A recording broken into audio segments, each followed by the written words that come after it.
Wahabi itu menamakan dirinya Salafi. Jadi kalau Salafi ya Wahabi. Dan sekarang ada nama lagi, nama lain, sebenarnya banyak. Cuma yang populer kadang oleh orang disebut Salafi, kadang disebut Wahabi. Rujukannya ya realita, dan di kitab-kitab mereka kadang menyebut Wahabi, kadang menyebut Salafi. Jadi realita. Kemudian rujukan untuk mengenal Wahabi itu apa? Banyak sekali ya. Untuk mengenal Wahabi, kalau buku-buku baru yang juga beredar di Malaysia, itu sebagian buku-bukunya Kiai Sirajuddin Abbas dari Padang, Sumatera Barat. Atau kalau kitab-kitab yang diterjemahkan ke bahasa Malaysia, mungkin kitab Ad-Durrus Saniyah Sayyid Ahmad bin Zaini Dahlan yang dulu. Kalau kitab-kitab yang baru kita saya tidak tahu, tapi insya Allah kalau Ad-Durrus Saniyah itu sudah diterjemahkan ke dalam berbagai bahasa. Itu Wahabi. Kalau cuma mencari buku-buku sebagai pegangan atau rujukan, mungkin bisa tanya sama teman-teman kita yang senang ke toko buku, ke kedai buku, insya Allah tahu. Terus ketiga, yang masuk dalam bid'ah dhalalah ya, contohnya ya. Jadi bid'ah dhalalah itu, bid'ah itu kan ada dua macam. Ada bid'ah fil usul, di dalam akidah, ada bid'ah fil furu'. Yang masuk dhalalah itu sebenarnya bid'ah fil usul atau fil akidah. Contohnya banyak sekali. Seperti bid'ahnya ajaran Mu'tazilah, bid'ahnya ajaran Qadariyah yang tidak mempercayai qada qadar, atau bid'ahnya ajaran Khawarij yang mengkafirkan mukhalifin, orang yang berbeda dengan pendapatnya, dan menghalalkan darah dan harta orang yang berbeda dengan mazhabnya. Atau bid'ahnya ajaran Murji'ah, ya termasuk kata para ulama bid'ahnya ajaran Wahabi. Wahabi itu anti tawassul, itu termasuk ajaran bid'ah. Karena dulu udah ada yang melarang tawassul. Bid'ah anti tabarruk bis-shalihin itu juga bid'ah. Karena ada dasarnya. Itu contoh bid'ah dhalalah. Nah, sebenarnya ini bid'ah dhalalah itu sebagian besar kaitannya dengan akidah. Kalau fil furu' itu tidak dikatakan dhalalah, cuma mazmumah begitu. Kalau contoh di Nusa Tenggara, di Asia Tenggara, contoh-contoh bid'ah ya banyak.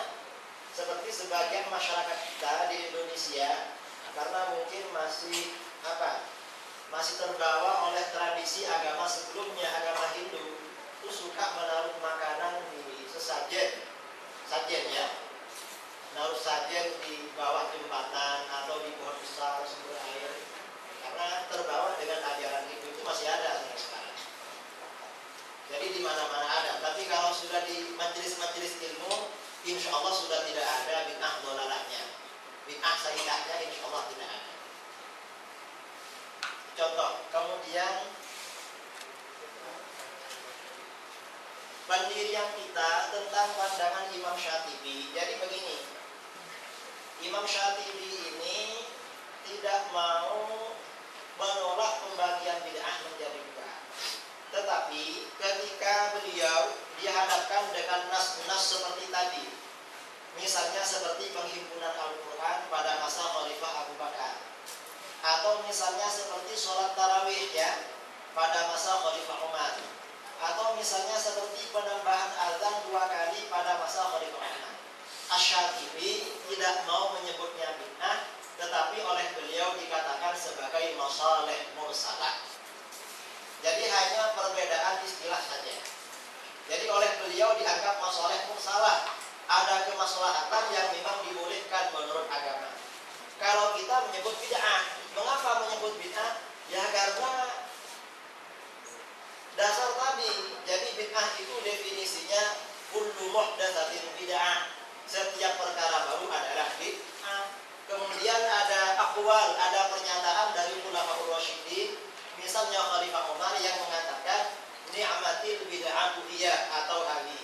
sebaik-baik bid'ah adalah sholat tarawih ini. Jadi karena kita ini ingin lebih sama dengan nusus ya, dengan teks-teks yang datang dari kitab-kitab hadis dan athar dari para sahabat. Nah sebenarnya di dalam masalah ini, kalau kita mempelajari ilmu usul fikih, masadirut tasyri', sumber-sumber pengambilan hukum yang disepakati, yang muttafaq alaih itu kan ada 4. Al-Quran, Sunnah, Ijma', Qiyas. Yang 4 ini disepakati oleh mazhabul arba'ah. Imam Syafi'i hanya menerima yang 4 ini. Adapun mazhab yang 3 ini masih ada tambahan lagi selain 4. Imam Abu Hanifah misalnya nambah istihsan, Imam Malik, Hanafi, Hambali menambah masalih mursalah, Imam Malik menambah amal ahlul Madinah, Imam Malik dan Hanabilah menambah satu dharaib ya. Kemudian sebagian ada yang menambah qaulus sahabi mazhab Hambali, ada lagi yang menambah syar'u ma qablana, kemudian ada sebagian yang menambah ilham. Itu kan perbedaan sebenarnya. Jadi ada perbedaan dalam masalah ini. Nah kemudian saya menanggapi tadi saudara kita yang masalah pandangan Imam Syatibi. Jadi mengapa kita ini tidak konsep kita, kami dari Syafi'iyah tidak menerima konsep Imam Syatibi, karena Imam Syatibi itu hanya tidak mau kata-kata bid'ah saja. Karenanya setiap ada pernyataan yang berbunyi bid'ah dari ulama salaf oleh beliau ditakwil, itu maksudnya masalah mursalah. Kalau kita tidak mau seperti itu. Tapi walaupun Imam Syatibi karena beliau konsisten dengan konsep mazhab Malikiyah, walaupun menolak bid'ah hasanah, menganggap itu sebagai masalah mursalah.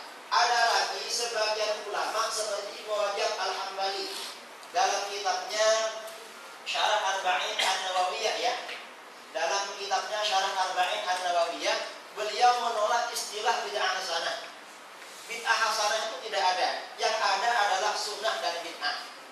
Tapi walaupun beliau menolak nama bid'ah hasanah, setiap sesuatu yang ada dari syar'inya, di mana oleh para ulama dianggap bid'ah, kata beliau itu bukan bid'ah, tetapi sunnah. Jadi seperti maulid akhirnya dikatakan sunnah, seperti tahlilan dikatakan sunnah karena ada dari syar'inya. Jadi ini sebenarnya kita berkisar dalam masalah istilah. Nah persoalannya, kelompok yang berbeda dengan kita, yaitu orang-orang Wahabi yang sekarang ini memakai Imam Syatibi cuma separuh, tidak dipakai secara total. Jadi dia menggunakan konsep Imam Syatibi dalam i'tisam, dalam nama, lalu tatbiknya, penerapannya pakai tatbik sendiri. Tidak sama dengan Imam Syatibi. Itu orang yang sekarang. Saya kira perlu dikaji lebih mendalam masalah ini. Kemudian, apakah semua yang tidak bertentangan dengan sunnah boleh kita lakukan? Ya boleh. Kan sudah tidak bertentangan. Jadi sesuatu yang tidak dilarang oleh sunnah berarti boleh. Kalau dilarang berarti tidak boleh. Ya tentunya yang dimaksud dilarang atau tidak ini ya, yang dimaksud dilarang ini ada kalanya mansus, ada kalanya mustambat, kan begitu. Hukum-hukum syar'i yang dicakup oleh nas itu kan ada yang mansus secara tekstual dari nas itu sendiri, ada kalanya secara istinbatan berdasarkan ijtihad para ulama. Itu juga fi hukmil mansus. Jadi memang masalah ini kalau memang tidak dilarang berarti ya boleh. Nah cuma cara mengetahui ini dilarang atau tidak ya tentunya pasti menggunakan teori ijtihad.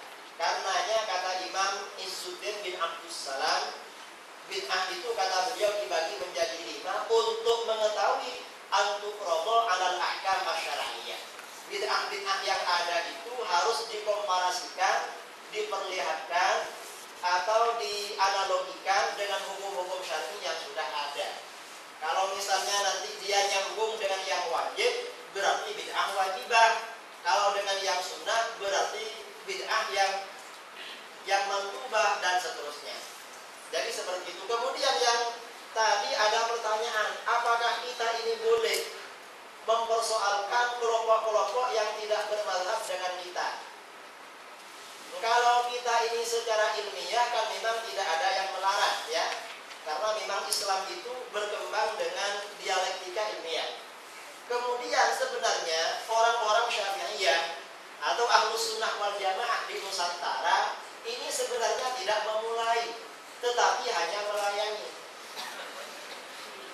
Sebenarnya yang tidak pernah berhenti dibid'ahkan itu kita. Karenanya kalau kita mempelajari konsep-konsep ajaran Ahlus Sunnah wal Jamaah ini berbeda dengan kelompok lain. Kita ini kalau mengaji di pondok atau di madrasah tidak ada mata pelajaran yang menyinggung aliran-aliran lain.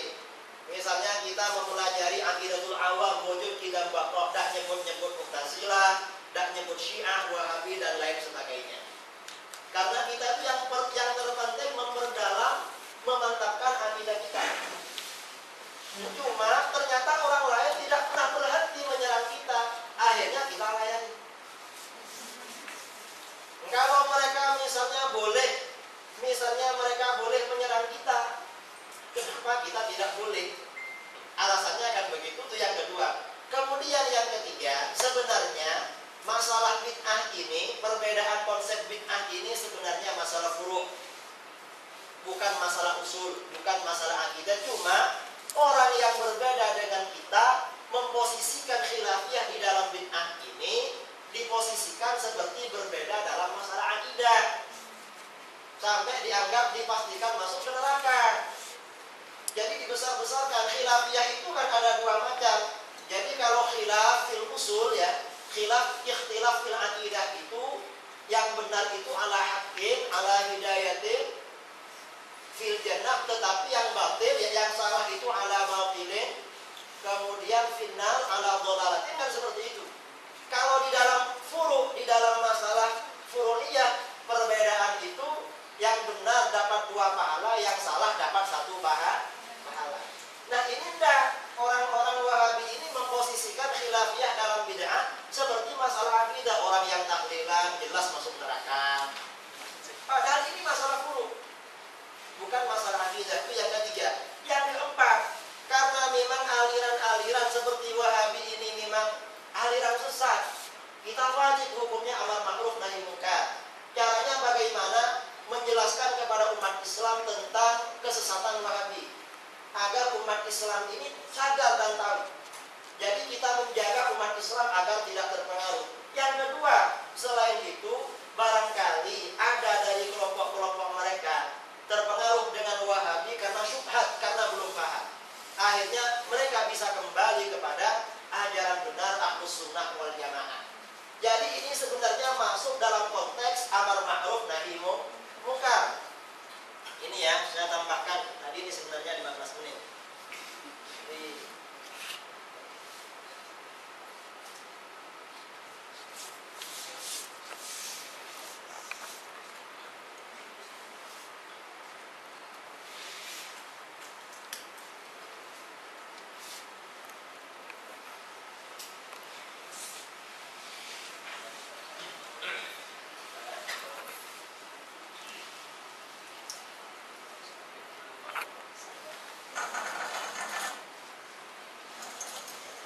Begini, mengapa kita perlu membicara ini, hukum mengungkap kebatilan suatu aliran yang tidak benar?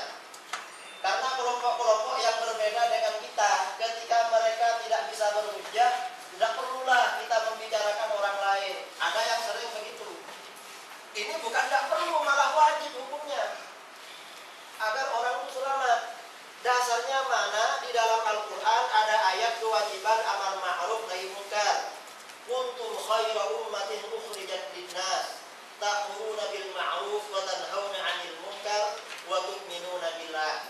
Dan para sahabat juga begitu. Sayyidina Abdullah bin Abbas radhiyallahu anhuma, beliau merasa perlu mendatangi orang-orang Khawarij dan bermunadharah dengan mereka, berdebat. Dengan munadharah itu akhirnya 2000 orang Khawarij kembali kepada Ahlus Sunnah wal Jamaah. Jadi penting. kemudian di dalam Sahih Muslim, Imam Muslim meriwayatkan di dalam Sahihnya ya. Jadi ada hadis man ra'a minkum munkaran falyughayyirhu biyadihi. Ini tugas pemerintah. Jadi kalau ada kemungkaran harus ditangkap. Kemudian fa illam yastati' fa bilisani. Ini tugas para ulama. Fa illam yastati' fa biqalbi. Ini tugas orang yang tidak punya kemampuan. Wa dzalika af'aful iman. Yang tidak berbicara itu namanya af'aful iman. Nah, kemudian dalil lain mengapa kita wajib menyampaikan kesalahan orang yang salah. Jadi dalam hadis riwayat Imam Muslim, anna Rasulullah sallallahu alaihi wasallam marra ala subrati ta'amin. Rasulullah pernah melewati orang jualan tumpukan makanan. Maka adkhala yadahu fiha. Lalu beliau masukkan tangan ke dalamnya. Fanalat asabi'uhu balalan. Ternyata yang di dalamnya itu basah. Lalu kata beliau, ma hadza ya sahibat ta'am. Ini kok basah ini wahai penjual makanan? Kata dia, asabatkus sama. Kemarin kehujanan Rasulullah. Apa kata Rasulullah? Afala ja'altahu fawqa ta'am kayyarahu nas. Mengapa yang basah tidak ditaruh di atas agar orang itu tahu? Man ghasyah falaysa minni. Kata beliau, orang yang menipu dalam jual makanan seperti ini bukan termasuk golonganku. Nah, ini artinya bagaimana makanan saja yang aib, yang tidak baik dalam jual beli harus ditampakkan, apalagi akidah dan ajaran yang tidak benar, lebih-lebih seperti itu. Nah, kemudian ini dalam Riyadhus Shalihin, anna rajulan ista'dzana 'ala Nabi sallallahu alaihi wasallam. Ada seorang laki-laki datang kepada beliau. Lalu kata beliau, "Idzanu lahu." Suruh masuk dia. Bisa akul asyirah. Tapi dia bukan orang yang baik. Orang yang sangat jelek. Jadi dia orang yang sangat jelek. Katanya Imam Nawawi, ihtajja bihil Bukhari fi jawazi ghibati ahli fasad wa ahli riyad. Hadis ini menjadi dalil bolehnya ghibah, menjelaskan kejelekannya orang yang jahat dan yang mencurigakan. Jadi boleh membicarakan ini. Nah, kemudian ini, jadi ketika Fatimah binti Qais dilamar, karena dia seorang janda dilamar oleh laki-laki, datang kepada Rasulullah, ya Rasulullah, inna Abul Jahal wa Muawiyah khatabani. Abul Jahal dan Muawiyah melamar saya. Maka Rasulullah, amma Muawiyah fasuluk lama lala. Kalau Muawiyah itu orangnya miskin, tidak punya harta, kamu jangan mau. Wa amma Abul Jahal fala yadul asra an atiqi. Kalau Abul Jahal tidak pernah menaruh tongkat dari pundaknya. Artinya bagaimana? Dia itu selalu bepergian, kalau kamu dapat dia, kamu sering ditinggal.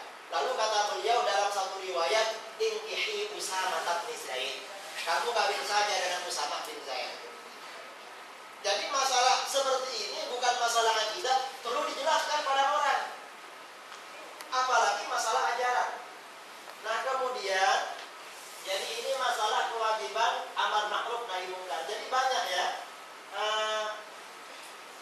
Ini babu ma yubahu minal ghibah. Kata Imam Nawawi, ghibah yang dibolehkan termasuk jarhul majruhi minar ruwat wasyuhud wa dzalika jaiz bi ijma'il muslimin bal wajib lil hajah. Menjelaskan celahnya orang yang celah dari para perawi hadis, ya, termasuk orang yang menyebarkan agama tetapi tidak baik, dan para saksi itu boleh diijma'il muslimin, bahkan wajib kalau dibutuhkan. Tadi ada pertanyaan, apakah Wahabi memang menerangkan bid'ah itu tidak terbagi-bagi? Memang seperti itu. Saya punya kitab khusus karangannya Syekh Muhammad bin Shalih Al-Utsaimin berjudul Al-Ibda' fi Kamal Syar'i wa Khataril Ibtidah. Beliau tidak menggunakan definisinya Asy-Syatibi, pakai definisi sendiri, mengambil dari definisi secara bahasa, tapi hujjahnya seperti kita bicarakan tadi. Jadi memang ada kitab-kitab mereka yang menerangkan masalah bid'ah. Kemudian dawabit bid'ah ya. Jadi suatu Jadi dhawabit bid'ah hasanah supaya tidak termasuk bid'ah sayyi'ah itu seperti dijelaskan oleh Imam Al-Iz bin Abdus Salam. Ya, kalau ini secara hukum syar'i ya, misalnya ini masuk dalam ranah hukum wajib berarti wajib. Kalau mandub berarti mandub. Ini sebenarnya menggunakan pakai qiyas. Jadi nantinya pakai qiyas sebenarnya. Jadi harus pakai qiyas baru nanti dikatakan bid'ah. Karenanya seperti membaca usolli di dalam sholat, sebelum sholat sholli fardhu dzuhri atau sebelum wudu nawaitul wudu'ah, itu bisa dikatakan bid'ah hasanah, bisa dikatakan tidak bid'ah alias sunnah, terserah. Mengapa? Karena ada dalilnya. Jadi bid'ah hasanah ini sebenarnya sebuah faedah ya, sebuah faedah. Adapun dalil yang dipakai itu tetap dalil syar'i yang lain. Apakah ijma atau qiyas, dikiaskan atau pakai ijma. Dan kebanyakan bid'ah hasanah itu bid'ah hasanah yang diamalkan oleh umat Islam itu pakai qiyas. Contohnya seperti maulid. Maulid Nabi itu kan pakai qiyas. Dikiaskan ke apa? Dikiaskan dengan puasa Asyura.